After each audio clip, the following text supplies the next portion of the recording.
Прывітанне, сябры! З вами добры канал, праект «Гісторыя без межаў» і я, Лявон Казакоў.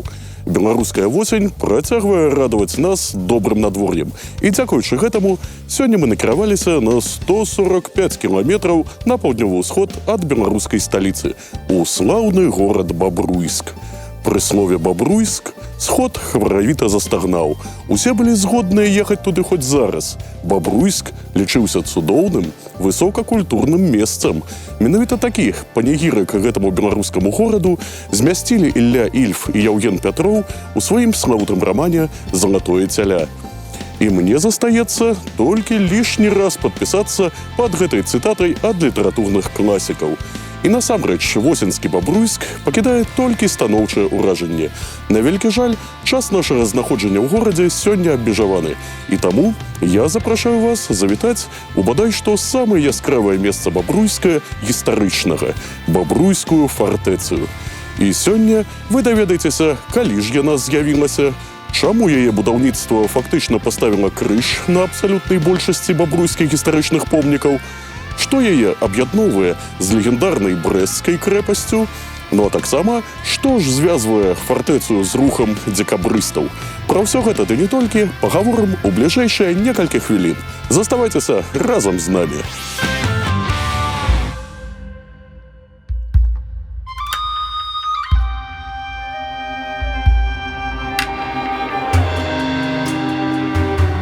У наш час Бабруйская фартэцыя уяўляе сабою вялізную колькасць будынкаў рознай ступені захаванасці, на першы погляд хаатычна раскіданых на плошчы каля 120 гектараў. Між тым, забудоўвалася яна па дакладна вызначаным плане. Ды і ўвогуле, для пачатку 19 стагоддзя гэта быў сапраўдны шэдэўр тагачаснай фартыфікацыйнай думкі. Час тады быў надзвычай нестабільны. У Еўропе віравалі напалеонаўскія войны. Таму не дзіўна, што расійскі імператар Александр I быў вымушаны задумацца над умацаваннем заходніх межаў сваёй дзяржавы.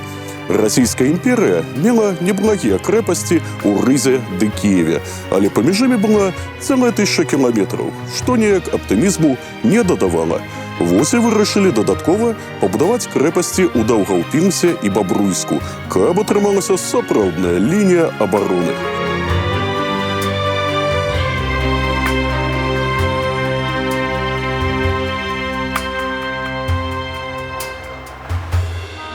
Праўда, першапачаткова крэпасць думалі будаваць на Дняпры ў горадзе Рагачове, але менавіта Бабруйск здаўся ідэальным месцам для пабудовы фартэцыі аўтару яе першапачатковага праекта інжынер-паручыку Тэадору Нарбуту. Ёсць у гэтым нейкая іронія лёсу. Гэты чалавек быў выбітным для свайго часу гісторыкам, археолагам, краязнаўцам. Ён з пашанай адносіўся да мінуўшчыны свайго краю.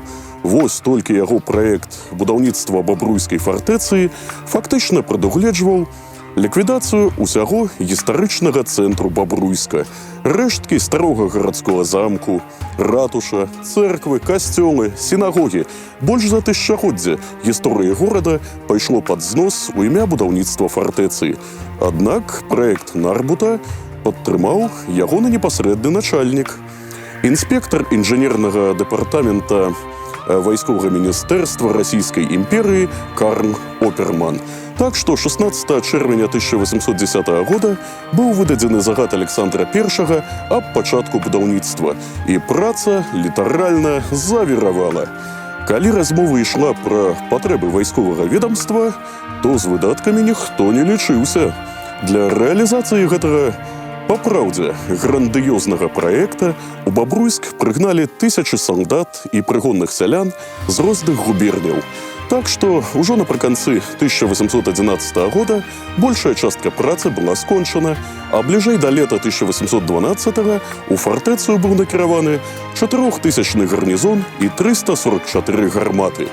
І якраз своечасова, бо Напалеон напаў на Расійскую імперыю і пачалася вайна. Ужо ў ліпені войскі французскага імператара апынуліся пад Бабруйскам. Аднак фартэцыю яны ўзяць так і не змаглі.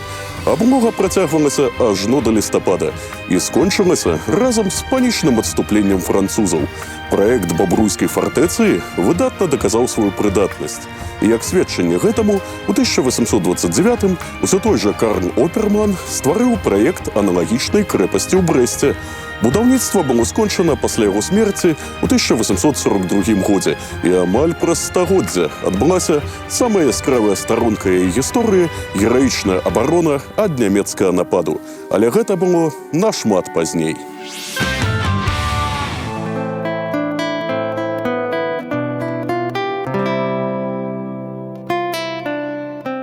Што ж датычыцца бабруйскай фартэцыі, то пасля 1812 года яе ўмацаванні яшчэ неаднаразова перабудоўваліся. Што цікава, крэпасць, пабудаваная па загадзе імператара Александра I, аднойчы ледзь не стала для яго пасткай. У 1823 годзе ён планаваў завітаць у Бабруйск, каб правесці агляд гарнізона фартэцыі. Між тым яго афіцэры Сергей Муравьёў-Апостал, Міхаіл Бестужаў-Румін і Іван Павлаш-Вейковскі уваходзілі ў так званае паўднёвае таварыства Саюза дабрабыту, арганізацыі, якая пазней стала вядомая як дзекабрысцкая. Дык вось, гэтыя афіцэры планавалі арыштаваць у Бабруйску імператара і паспрабаваць ажыццявіць план вайсковага перавароту. Аднак з-за нерашучасці іншых кіраўнікоў таварыства план так і не быў рэалізаваны. І ў выніку ўсё скончылася сумна вядомым выступленнем 14 снежня на Сенацкім пляцы ў Пецярбургу, правалам паўстання і жорсткім пакараннем яго ўдзельнікаў. Дарэчы, частка з іх у выніку трапіла якраз-такі ў Бабруйскую фартэцыю, асобныя будынкі якой пачалі выкарыстоўваць у якасці турмы, якая, дарэчы, мела нядобрую славу па ўсёй расійскай імперыі. Нават славуты пісьменнік і публіцыст Александр Герцен эмацыянальна пісаў, што лепей Сібір, лепей што заўгодна, абы толькі не страшная крэпасць над Бярэзінай. Гэта было звязана з тым, што асоба небяспечных вязняў змяшчалі ў асобныя каменныя мяхі, яйкападобныя камеры, у якіх чалавек не мог фактычна нармальна ні ляжаць, ні сядзець, ні стаяць. Штодзённыя пакуты кепска адбіваліся на псіхіцы вязняў, і тыя ў выніку страчвалі розум.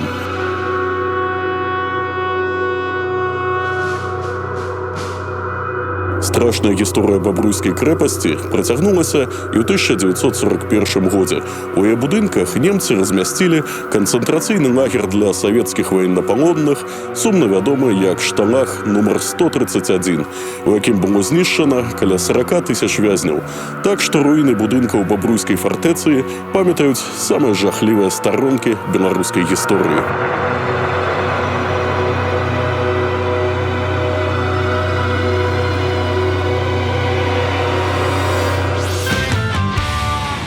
Канешне ж, Бабруйская фартэцыя – гэта толькі частка сучаснага Бабруйска, горада, багатага на самыя розныя гісторыі. Так што, мяркую, гэта далёка не апошні наш візіт у горад над Бярэзінай. Ну а пакуль надышоў час развітвацца. Сёння разам з вамі быў Лявон Казакоў і праект «Гісторыя без межаў» на добрым канале. Калі вам падабаецца тое, што мы робім, цісніце лайк і падпісвайцеся на наш канал.